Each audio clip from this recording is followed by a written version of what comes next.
de route. Plus habitué aux tirs de missiles qu'aux opérations humanitaires, le centre d'essai des Landes est le théâtre d'un entraînement bien particulier. La Direction générale de l'armement, sous l'égide de l'OTAN, est au CEL de Biscarrosse pour des démonstrations de largage de précision. L'occasion de tester les systèmes de guidage, notamment pour les missions humanitaires. Patrick Panier, Clémence Rouer. Out, seconde partie.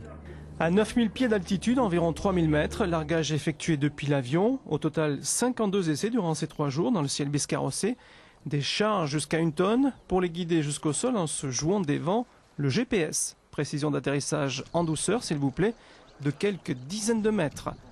16 systèmes utilisés par les différents partenaires de l'OTAN sont ainsi testés, comme le système Paralander.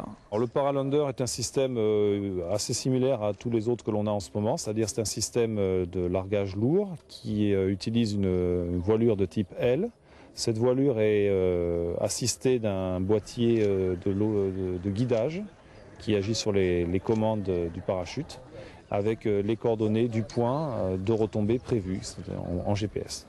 Au sol, les trajectoires sont observées à la loupe. Américains, Allemands, Belges et autres Tchèques et Italiens notamment apprécient, car c'est l'OTAN qui a déterminé les différents scénarios de largage, et ceci afin de coordonner les différents modes opérationnels.